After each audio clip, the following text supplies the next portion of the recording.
Hello, everyone, and welcome to Feminism Now, the podcast from the National Organization for Women. I'm senior producer Bethany Brookshire.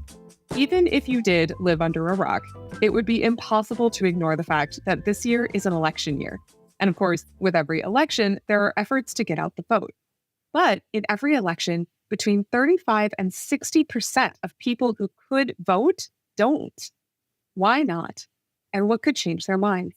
Today, NOW's National President Christian F. Nunez speaks with Emily Wasserman, the Senior Director of Voter Contact at Vote Forward, to answer all the deepest voting questions. And while we're here, we would love to hear your thoughts. How are you promoting voting in your community?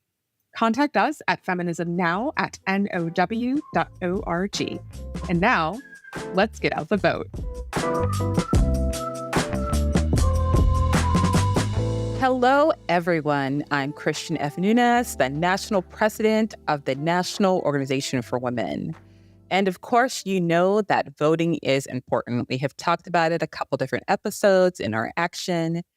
It's an issue that women have fought for, and some have actually died for. But then elections come, and then we have people who talk to us about their issues, but sometimes still don't turn up and vote. So we thought it would be really important if this podcast interview, we talk about the importance of voting and getting out the vote and what we can do about that. I'm so excited to speak to you today with Emily Wasserman, the Senior Director of Voter Contact at Vote Forward. Vote Forward is an organization that NOW is proud to partner with to get out the vote. Emily, thank you for joining us. It is so nice to have you on the show. Thank you so much, Christian. It is wonderful to have NOW as a partner, and we are just so appreciative of all of the efforts of all the letter writers who have already written over 7 million letters to date this year. Yeah, 7 million. And let's not stop at that number because we have an important election, right, ahead of us. Yes, you may have noticed that an important election is coming up. We are over here at Vote Forward. We are writing millions of letters to voters. I'll be talking a little bit more about that and how you can get involved on this episode. But of course, there are so many ways to get involved and just a few days left to do it. So we are full steam ahead. Wonderful. So I want us to talk about this a little bit because right now we know that this election has actually shown quite a bit of unprecedented things have occurred. Right. And you've also heard us talk about why the presidential election is important, but also voting up and down the ballot is just as important. And why we're talking about, we know there are different ballot issues that are coming that impact our daily lives and all these different things. But even telling everybody all of that, we know some people still turn up and don't vote. So leading as the director of voter contacts, why is that? Why is it that we know people are impacted, but we're still not seeing them actually turn out and vote and help us in these parts that are really impacting their lives? I am so glad that you're asking this question because I think that for those of us who vote regularly, it can seem kind of inconceivable, right? That if you are a person who shows up every time and you're paying attention, and then you see that there are millions of people. I mean, and when we're saying millions of people, we're talking tens of millions of people. The 2020 presidential cycle was, as you may have heard, the highest voter turnout in a presidential election in a century. And that turnout rate was 62%, right? And I think if you are a regular voter, it's hard to understand why somebody would sit that one out. And there's a report that I really love from the Knight Foundation that dug into this question. I love this report and I want to talk about it because there are really 2 points from that report that stand out to me. And they're both things that we think a lot about at Vote Forward. The first one is that folks who don't vote are often skeptical or even cynical about voting. They're skeptical about the process. They're more likely to say that it's rigged, right? That their votes don't count. And then they're also skeptical or cynical about the results. They are more likely to say that they don't think their votes matter or that they don't think politicians respond to people like them. Of course, if you think that, you're not going to vote because you think that it doesn't mean anything. And then the second thing that really stood out to me from that report is that many non-voters say they don't feel informed. Frankly, in this country, we do not make voting an easy to understand process. So it's very understandable. But they also don't necessarily feel like they have the information they need to make good voting decisions, right? They're not hearing about the issues. in a way that makes them feel like they're ready to cast a vote. And so they think, I don't know enough, so maybe I just shouldn't vote. I think that that's unfortunate, but it also means that these are people who actually, they want to take voting seriously. They want to cast an informed ballot. And when they know that they can't and they don't feel empowered to do that, then they won't. And so we think about both of these points at Vote Forward, right? We have this platform that connects grassroots volunteers to voters through personalized handwritten letters. And in the messaging in those letters, we try to address both of these points. We try to encourage people both to include messages that are going to make people feel hopeful and that their vote really does matter, because it does. It just factually does. And then secondly, we try to give them more information. We try to give them links to the resources they need. We try to help them feel like they can cast that informed vote so that they know how to vote. They know when the election is happening. They know who's on the ballot, and they feel like they can show up and cast that vote. Emily, thank you for really pointing these two important parts what research says, because I think a lot of times we hear a little bit about people just need to have a voting plan, or, people need to feel engaged, but we don't really talk about what that really looks like. And the other part of it, I think, when I think about the important part you meant about people feeling informed to vote, how very important that is for a person to make a decision. And that's really any decision we make in life, right? We want to know, from buying a car to purchasing a mattress, to choosing what school your child goes to. You want to know all the information possible so that you feel like you're making the best decision. And I hate when I hear people say, well, people are just, they don't care. But it's not about not caring. It's about the fact that if a person sometimes doesn't feel informed, they don't feel ready to take that step. And what I want to ask then is that I love what you all are doing is writing the personal cards. How do you also work with voters to make sure they are fully informed and aware when it comes to election days? We do that in a number of ways. But when you sign up to be a volunteer letter writer through Vote Forward, you get this letter template for each voter that you are writing to. And you'll download that letter template and print it out. And right away, there on that letter template, the printed text will contain some key information that the voter needs, like a reminder about where they are living and what the election date is. It will also include links, and now spiffy and fresh this year, QR codes, because we are now in the post-COVID era and everybody loves scanning QR codes with their phones. And those links and codes will point to nonpartisan information online about the choices on their ballot. So even before you as a letter writer do anything with that piece of paper, there's already information on it so that you don't have to write it all yourself. And then there is a space for your handwritten message. And this is where I think the relatability point that you mentioned, Christian, really does come into it. Because at Vote Forward, we really believe in that letter truly being authentic. Not just that it looks authentic, but it is authentic. So we do not give letter writers a script. We are not going to tell you what to say. We give guidance on how to craft a message that is going to be personal and authentic and resonate and be relatable to that voter, but we're not going to tell you what to write. And so that means that when you do write that message, and then you seal it up in your little handwritten envelope and send it to the voter ahead of the election, and they open it up, they go to their mailbox and they see, oh my gosh, this handwritten letter, what is this? And they of course, you're curious, you have to open it up.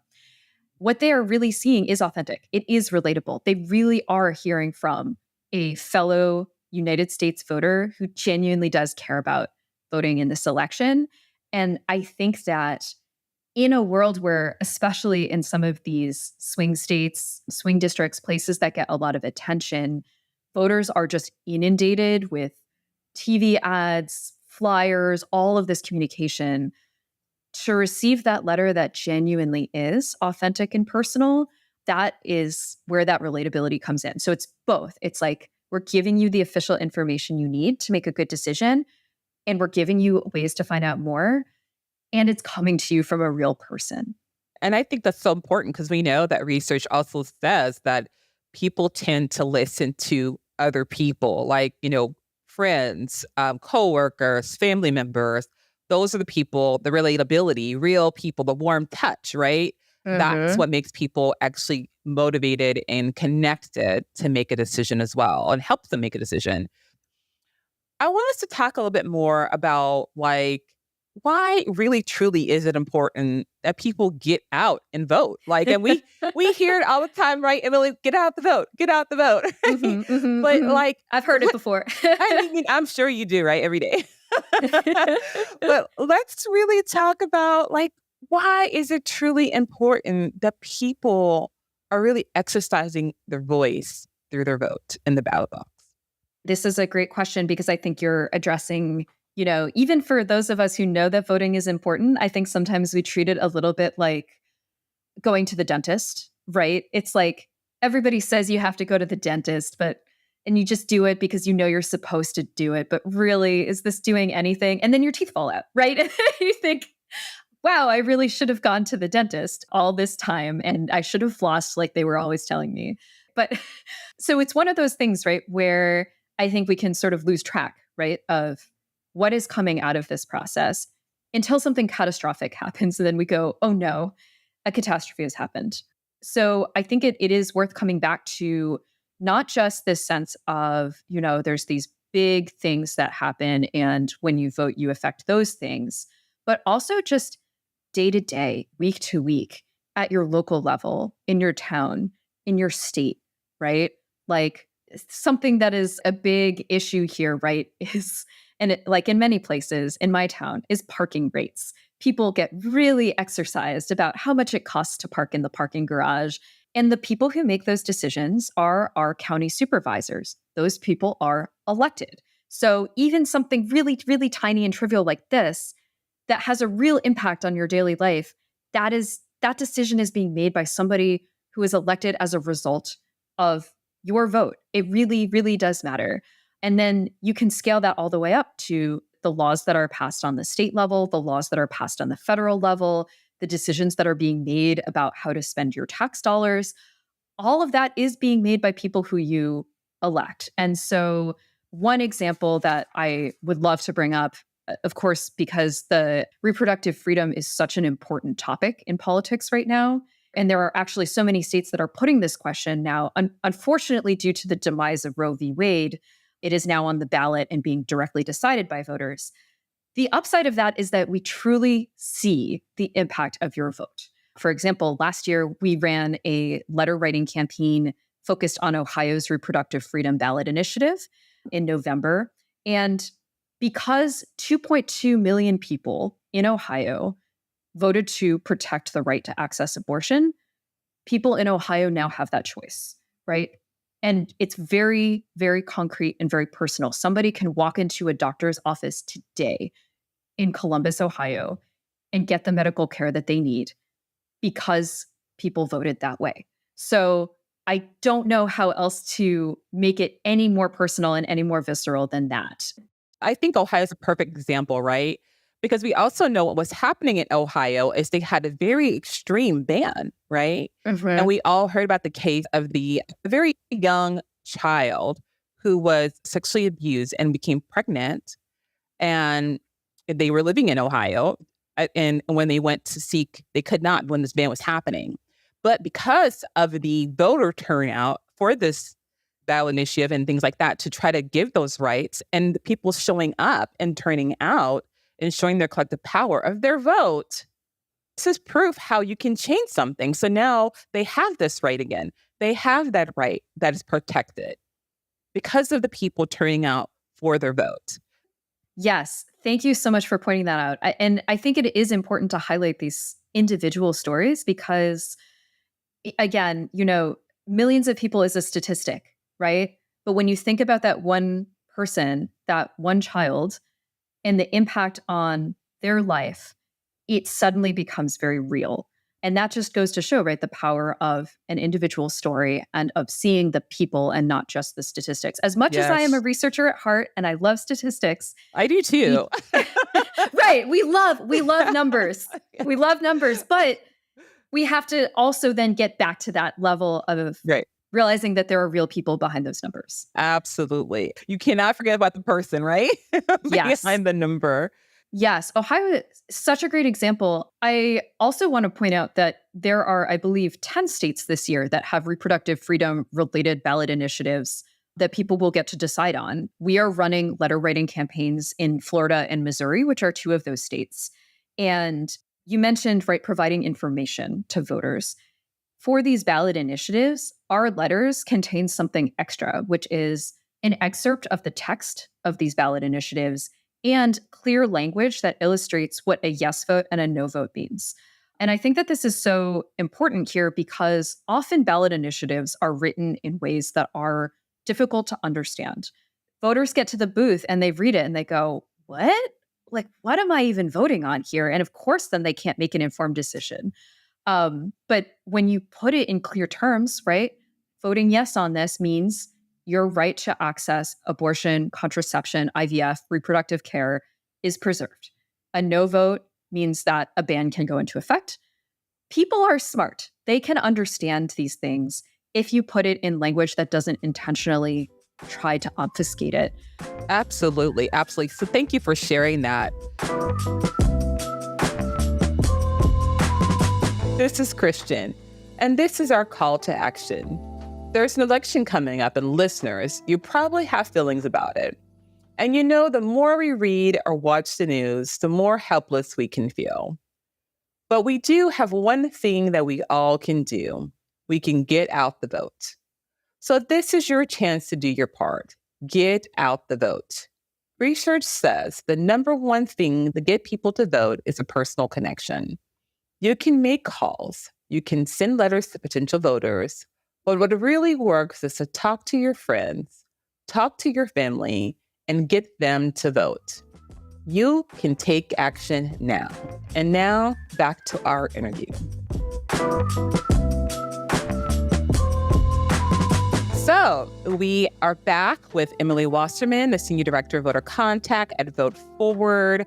So we were just talking about, the letters and how the letters make sure the language is written in the place that people can understand what, those different things mean, and especially the ballot measures that are coming out this year for reproductive freedom. As I was thinking about that, I was also thinking about what other things you would encourage of all the work you've done in your history to really make sure that we're talking to our family and friends and making sure that they are getting out and voting. So glad you mentioned this because change starts at home, right? So if you know that you have friends or family members who might not turn out to vote, and even if you think they're going to turn out to vote, honestly, go talk to them about it. Make sure that they're really going to follow through and that they're not going to wake up on election day and say, oh, I'm kind of tired today. I don't really feel like going out, because that can happen. And it's still important to try and show up anyway. And the research shows, right, that talking to real people in your life about voting really does increase voter turnout, right? This is actually the most powerful lever that you have to pull as an individual because those people know you, they trust you. So if you go to your cousin, your friend, your mom, your partner, and you say, hey, this is when election day is. Here's what's on the ballot. I really care about this thing. It's really, really different from even receiving a letter from a volunteer. That's kind of the next best thing, in my opinion, is to receive something that is very heartfelt and personal, even if it's from a stranger or a canvasser that knocks on your door and talks to you face to face about the importance of voting. I think we often think of voting as this very individual act because when you do it, you are in a polling booth or you're in the privacy of your home. Now that we have lots and lots of mail-in voting, but really we are, of course, embedded in relationship with other people and our social networks and our community. In a community can be like the people who shop at the same grocery store as you. It can be all sorts of different things. And that creates what I think of as a civic culture, right? Or a culture of voting. A brief digression here about Australia. Australia is a really interesting country to look at when it comes to voting because they have compulsory voting. They've had compulsory voting since 1925, which means that if you do not turn out to vote, you get a small fine. It's really kind of a nominal thing. Yeah, you might think, wow, that's kind of extreme, but they've been doing it for almost a century. And they're not the only country to do this. Other countries do this as well. What happens when voting becomes compulsory in this way is that the country develops a culture of voting, right? Everybody's doing it. Everybody talks about it, and everything in society is set up to support us doing this. So, and Australia has, as a result, extremely high turnout rates. Of course, we are not going to have compulsory voting in the United States anytime soon. But what that means is that we, as people here, we can do our part to create that culture of voting in our own lives. You can do it by talking to your friends and family members, by getting out in the community. There are many volunteer groups. There are groups that write vote forward letters together. So if you're thinking, hey, I don't want to just sit in my house and download these letters to voters and write them all by myself.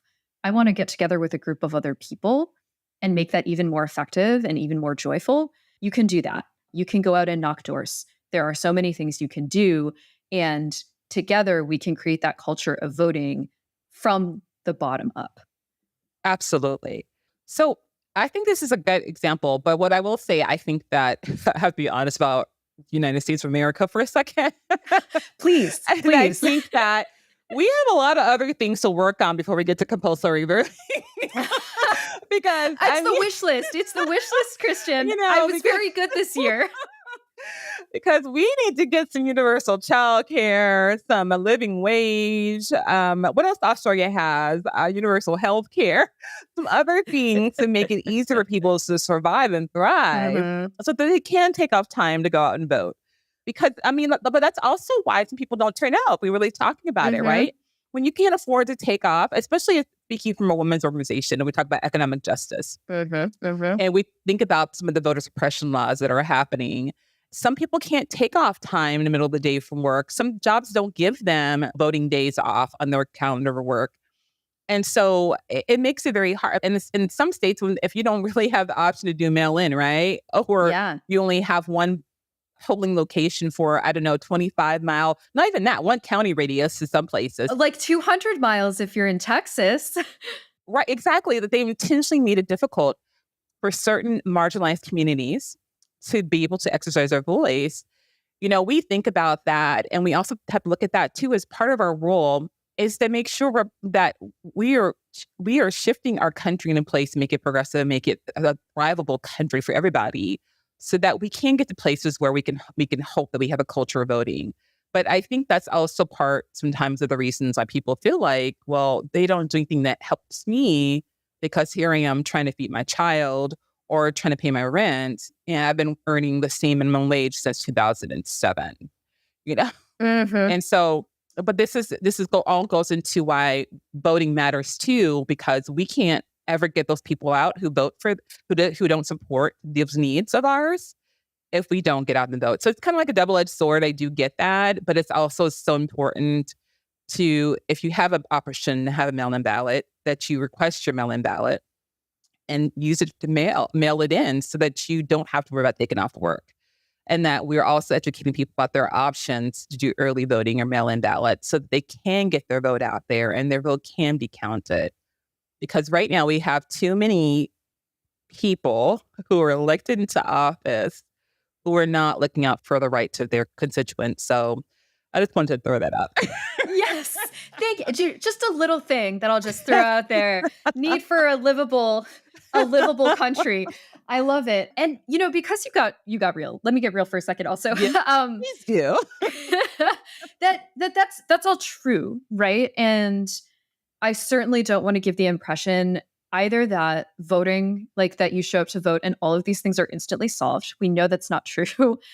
And I also don't want to give the impression that what we're trying to do here is go talk to people who are like, I'm working 3 jobs to survive, and say, hey, why didn't you vote? Right?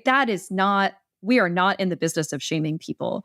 And it's not effective anyway. But to get real here for a second, one bit of research, a real world example of this is that when laws were passed in this country to fully enfranchise people of color, which happened way too late, right? Many, many years after the franchise was extended to everyone else, you can see the effect on funding in those communities for things that mattered, right? You could see actually where the dollars were going, right, changed after those people gained the right to vote and to vote without intimidation. Thank you for naming that, Emily, because that's so important that you said that. Wow, we are coming to the end of our time. So I have one last question for you. This season is season 3, and we're talking about uplifting women, and Vote Forward. You all are doing amazing work. While we're talking about women uplifting women and the vote election being around the corner, what is a piece of advice that you would give to other feminists or women to as this approaches and we're getting close? I'm going to take it in a little bit of an unexpected direction. I just want to say that for feminists, right, I think it's important for us to remember that our work is not to suffer here, right? And I think it's important to mention this because often in politics, any sort of organizing work, any sort of activism, you hear metaphors of struggle, battles, wars, sacrifice, fighting, doing the work, laboring, right? All of that is very important and real. But sometimes I think it makes us think that we are supposed to be suffering and that maybe that somebody else has to suffer too. And I just want to say rest is part of our work and joy is part of our work. It's all connected. And so I try to really remind myself of that, especially because when I look at our community of letter writers, they are mostly women. And this is maybe not surprising that, when you look at who is out there doing the work, it's often women. And they are so stressed. They are working really hard. They are putting their heart and soul into it. And there's the potential for the activism to become not a pleasurable experience, not a restful experience, but an experience that grinds us down. And we cannot create the world that we're seeking to create if we are all ground down in the process. You are allowed to take care of yourself. You should do the work, whatever work you think is meaningful to do it, and then go take a nap and eat a snack. And it's okay. The world is not going to burn down because you took a nap and ate a snack. It's really easy to think that the more I'm suffering and the more I'm grinding, the better work I'm doing. And that's just not the case. I love that message because part of resistance is disrupting the old systems, not being a part of it. It's disrupting those systems that have oppressed for so long. So the goal should be to have that joy, to have that happiness, to have that grace, to have that rest, and still thrive and still break those old systems. So thank you so much, Emily, for sharing those quotes and message. We are out of time. This has been such a wonderful conversation. Thank you so much. Listeners, give Emily a wonderful virtual thank you for joining us today on Feminism Now. Thank you so much for joining us on the podcast this week as we get out the vote. While you're spreading the word about voting to your friends, why not share this podcast too? Please like and subscribe to the show. You can also send us your thoughts and questions at feminismnow@now.org. Head to now.org to read up on Now's core issues and our approach to advancing women's equality. Together, we can make a difference. I'm Bethany Brookshire. Thanks for listening, and we'll see you soon.